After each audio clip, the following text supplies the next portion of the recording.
जिसको हम लोक कला आज बोलते हैं, लेकिन ये तो लोक कला है नहीं, ये तो अपनी भारत की अभिजात कला है। वेद तो सामान्य लोगों के समझ में नहीं आएगा, तो वो बताने के इतिहास लिखे हैं। तो इतिहास ये तो रामायण महाभारत हो गए। तो Ramayana Mahabharata is the application of Veda. ईश्वर एक है लेकिन उसके अनेक रूप में ये वेद में बताया गया है। कोई भी जीवन का एक पड़ाव है तो उस पड़ाव के लिए कुछ गीत है। घर में रामायण महाभारत जैसे ग्रंथ होने चाहिए। ये ग्रंथ तो हमारी फाउंडेशन है। अन्नव गुरु शिष्य परंपरा तो बहुत दूर की बात है, शिक्षक विद्यार्थी परंपरा भी अब नहीं दिखती है। तो शिक्षक और विद्यार्थी इन्होंने आत्मसात करने की कोशिश करनी चाहिए। भारतीय ज्ञान परंपरा अनुसार हमने वही शपथ लेनी है गुरु और शिष्यों ने कि सत्यम वद धर्मम चर।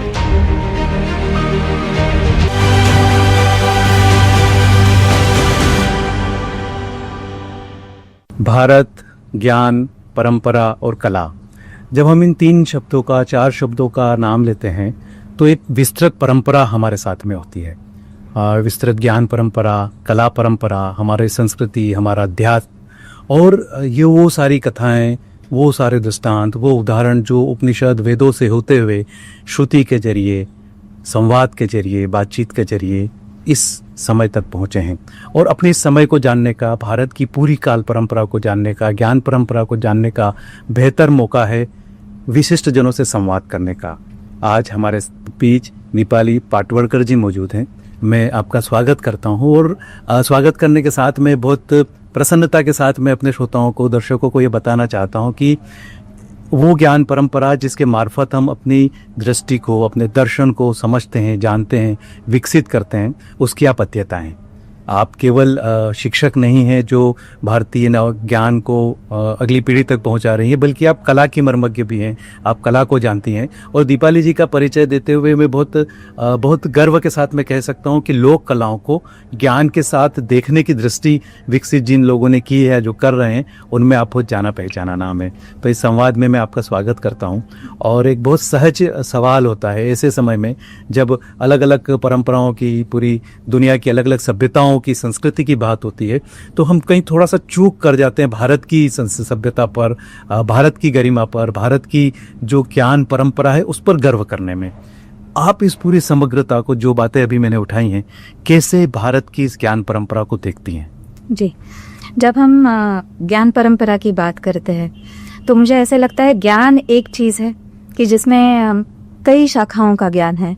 उसमें गणित है, उसमें विज्ञान है, उसमें इतिहास है, भूगोल है, उसमें खगोल शास्त्र है। ये सारी अलग अलग शाखाओं का ज्ञान है। और जब हम परंपरा की बात करते हैं तो उसमें यह है कि परंपरा भी और संस्था भी, कि उसमें हम ये सोचते हैं कि ये ज्ञान किस तरह से स्टोर किया है। उसमें स्टोरेज है, रिट्राइवल है, एक्सेस है, और एक पीढ़ी से दूसरी पीढ़ी तक देने की जो संस्थाएं है, जो सिस्टम्स है, ये सब उसमें आ जाता है। और ये परंपरा है जो एक पीढ़ी से दूसरी पीढ़ी तक, गुरु से शिष्य तक, और ये गुरु शिष्य परंपरा के साथ साथ ये ज्ञान बहता रहता है। ये तो ज्ञान गंगा है। और इसमें कई लोग हैं, मतलब इसमें हम देखें तो ऋषि मुनि भी है, साधु संत भी है, शिक्षक है, अध्यापक है, आचार्य है, और इसके साथ साथ कलाकार भी है, जो हर एक क्या बोलते हैं, अलग अलग ये जो कलाएं है, जिसको हम लोक कला आज बोलते हैं, लेकिन ये तो लोक कला है नहीं, ये तो अपनी भारत की अभिजात कला है। उसमें नाटक है, उसमें नृत्य है, उसमें कठपुतली के खेल है। तो मुझे तो लगता है कि ये भी जो है, ये सब शिक्षक है। बिल्कुल। मतलब हम शायद ये भूल गए, वक्त के साथ हम ये भूल गए कि ये भी शिक्षक है, जो छोटे छोटे गांव में जाके ये बता रहे हैं। अपना जो शास्त्र बताने का या कोई भी ज्ञान बताने का तरीका जो है ना, वो बहुत फ्रेंडली है, यूजर फ्रेंडली है, स्टूडेंट फ्रेंडली है, कि इसमें ये नहीं होगा कि आओ बैठो हम तुमको सिखाते हैं। इन सब में संवाद है। तो जैसे उपनिषद में भी देखे तो उसमें संवाद है। तो यम और नचिकेता का संवाद है। तो कहानी से शुरू होता है कि उसके पिताजी उसे गुस्से से बोलते, जाओ मैंने तुमको यम को दान दिया, और ये यम के पास जाता है और फिर यम जी को पूछते हैं मुझे ये चाहिए वो चाहिए, और यम जी उसको 3 जो वर देते हैं। तो ये कथा चलती है और ये कथा चलते चलते उनका जो संवाद है उसमें से कठोपनिषद का पूरा ज्ञान आ जाता है। लेकिन सुनने वाले को पता भी नहीं चलता कि कथा कहाँ खत्म हो गई और वो तत्व ज्ञान कहाँ पे शुरू हो गया। तो ये मुझे लगता है कि उपनिषद हो या महाभारत हो या भगवत गीता हो, ये सब में कथा है। तो एक मतलब भगवत गीता भी कैसे है कि पूरा पहला जो अध्याय है वो अध्याय में तो बैकग्राउंड क्रिएट किया है, अर्जुन का क्या अवस्था हो गया है, उसको सामने उसको गुरुजन दिखाई दे रहे हैं, उसके भ्रातृजन दिखाई दे रहे हैं, और वो सोच रहा है मैं इनको कैसे मारूं। तो ये पूरी स्टोरी क्रिएट कर दी है, वो पूरा बैकग्राउंड कर दिया है, और उस बैकग्राउंड पे वो तत्वज्ञान आता है। तो आगे वहाँ पे भी हम देखते हैं कि संवाद के माध्यम से, कथा के माध्यम से तत्वज्ञान आ रहा है। और यही चलते चलते हम देखते हैं कि ये जो सारी कलाएं हैं, कि नृत्य है, नाटिका है, इन सब में वही है। मतलब दिखने में तो दिखता है कि एंटरटेनमेंट है, लेकिन थोड़ा सा जब हम शांति से विचार करें, बिल्कुल क्या बोलते हैं, डेप्थ में जाके विचार करें, तो ऐसे लगता है कि ये तो तत्वज्ञान है। आप जिस गहराई से देखने की बात कर रही हैं कलाओं को, उसमें ये समझ में आता है कि जैसे गौण चित्र परंपरा है, वो अपने आप में कथा है, वो गीत हैं, उसमें कहानी है। वैसे ही मधुबनी एक तिहार का, जिन दोनों कलाओं को आपने युग्म किया है और उसके साथ में ज्ञान को, कथाओं को आगे बढ़ाने का प्रयास किया है। तो श्रुति और स्मृति की जो परंपरा है, जो वेदों में, पुराणों में, उपनिषद में हमने देखा है कि सवाल हैं फिर उसके जवाब हैं, लोक कलाओं में भी इस तरह से पहुंचा है। तो इसने जो भारतीय जनजीवन है उसको किस हद तक प्रभावित किया है? ये सहज जिज्ञासा इसलिए होती है क्योंकि हम जब अलग सभ्यताओं के साथ में तुलनात्मक दृष्टि में देखते हैं तो सवाल होता है कि जो किताबों में है क्या वो व्यवहार में दिखाई देता है? ये एक सहज सवाल मेरा है। बहुत बहुत सुंदर सवाल पूछा आपने। तो श्रुति में जो लिखा है, वेद में जो लिखा है, तो उन्होंने कहा है कि वेद तो सामान्य लोगों के समझ में नहीं आएगा, तो वो बताने के लिए, उसका एक्सप्लेनेशन देने के लिए इतिहास लिखे हैं। तो इतिहास, ये तो रामायण महाभारत हो गए। तो Ramayana Mahabharata is the application of Veda, कि वो जैसे बिहेव करते हैं, उसमें जो धर्म, अर्थ, काम और मोक्ष बताया है, वो सब जो वेदों में बताया है, उपनिषद में बताया वही है। भगवत गीता में तो सब उपनिषद का सार है। तो ये एक चली आ रही परंपरा है। हम जब पुराणों में जाते हैं वही है। तो ये एक ही परंपरा है, लेकिन बस वो परंपरा अलग अलग तरह से बताई है। कि जैसे देखिए, वेदों में एक वाक्य में आ जाता है कि एक ईश्वर एक है, लेकिन उसके अनेक रूप हैं। ये वेद में बताया गया है। उपनिषद में वही ये बताया गया है कि एको हम बहुश्याम, मैं एक था तो मैं बहुत हो गया, मतलब मैं ब्रह्म ही हूँ, ये सब कुछ जो है ये ब्रह्म ही है। तो ये एक वाक्य में बता दिया, एको हम बहुश्याम।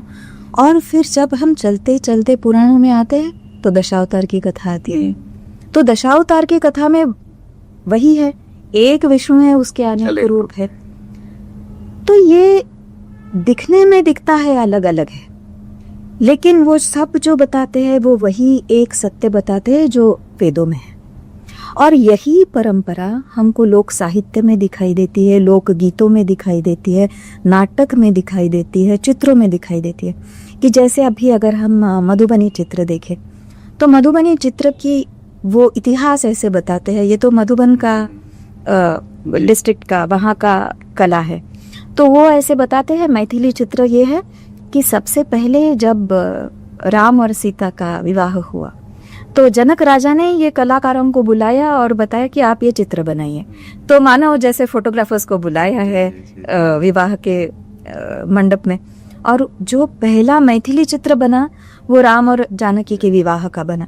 तो ये जो परंपराएं हैं ये अपने आप को रामायण से, महाभारत से जोड़ लेते हैं, पुराणों से जोड़ लेते हैं, शिव और शक्ति से जोड़ लेते हैं।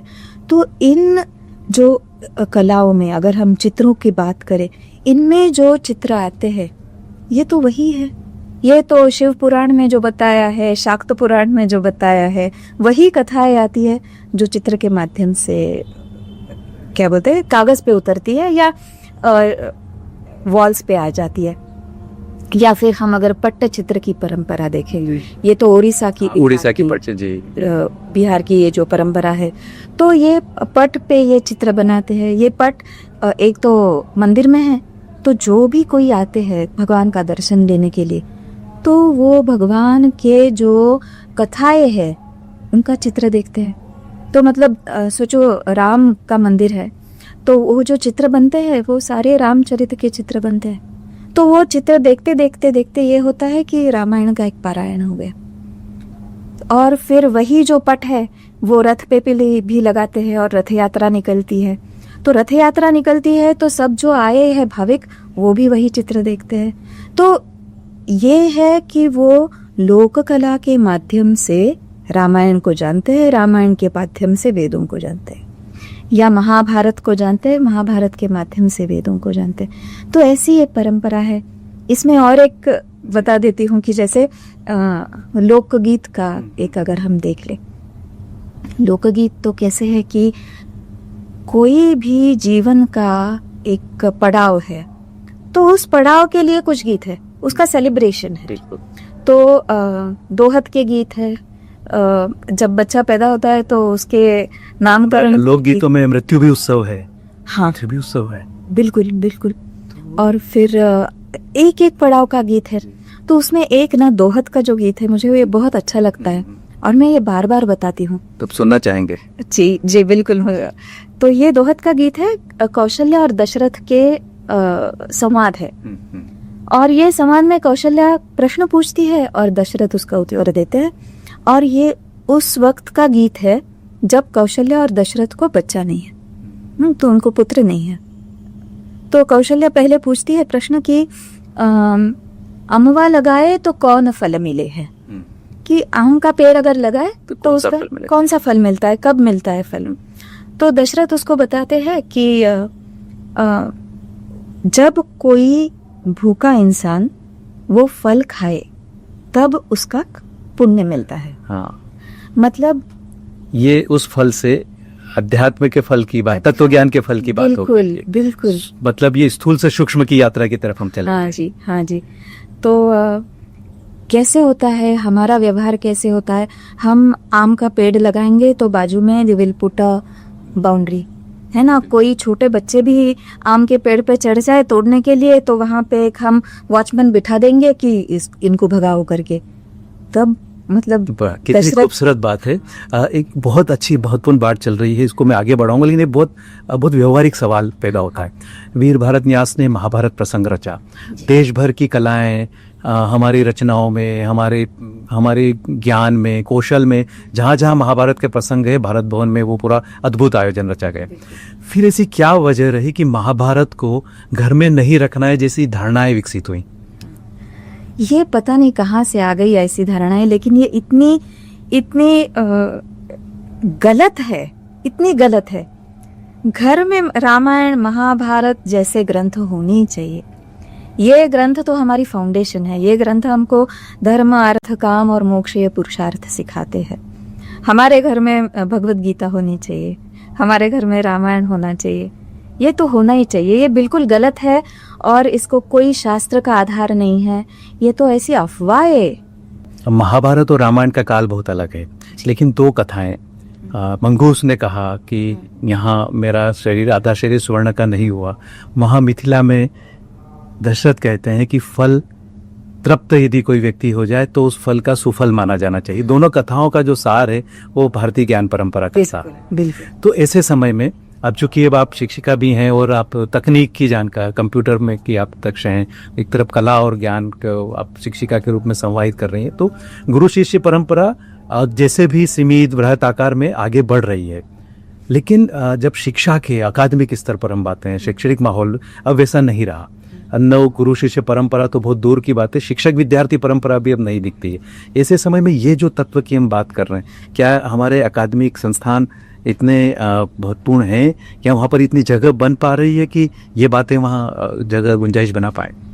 एक बहुत ही पॉजिटिव चीज़ जो अभी आ रही है वो है इंडियन नॉलेज सिस्टम्स IKS की न्यू एजुकेशन पॉलिसी में उसको अभी इंक्लूड कर दिया गया है।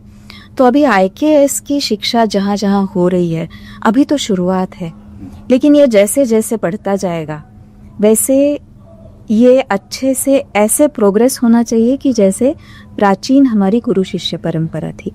कि जैसे मुझे ऐसे लगता है कि अगर IKS का कोर्स सिखाया जा रहा है 3 महीने तक होगा, सोचो एक सेमेस्टर में, तो 3 महीने अगर ये चल रहा है तो भारतीय ज्ञान परंपरा अनुसार हमने वही शपथ लेनी है गुरु और शिष्यों ने कि सत्यम वद धर्मम चर।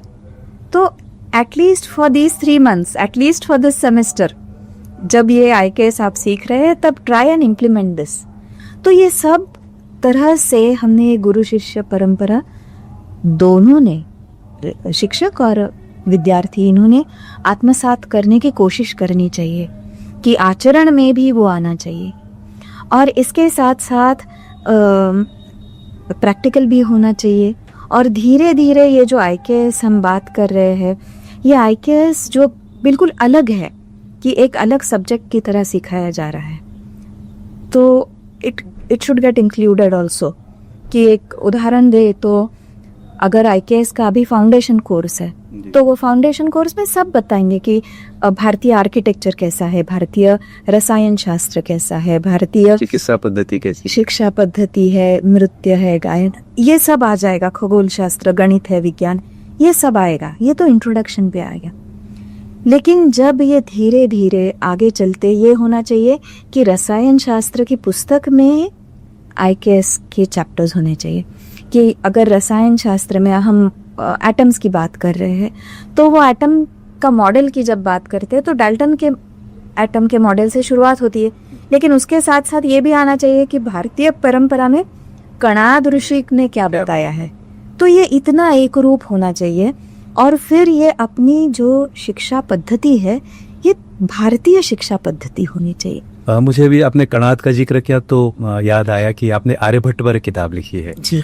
तो कैसा अनुभव होता है इस तरह के व्यक्तित्वों पर किताब लिखना, क्योंकि यह व्यावसायिक दौर है, हिट्स का जमाना है, ऐसे समय में उस किताब के क्या अनुभव रहे, आप संक्षिप्त में अगर आप बता। जी, मैं आर्यभट्ट के लिए किताब लिखने के लिए मुझे भारतीय विचार साधना ये जो संस्था है उन्होंने बताया, तब मैंने बहुत ज़्यादा खोज की और अभ्यास किया और कई सारी चीज़ें उसमें से मुझे पता चली। कि जैसे छोटे बताते हैं कि एक तो आर्यभट्ट ने जो काम किया है और उसमें ये आश्चर्य होता है कि कितना गहराई तक ये काम किया है।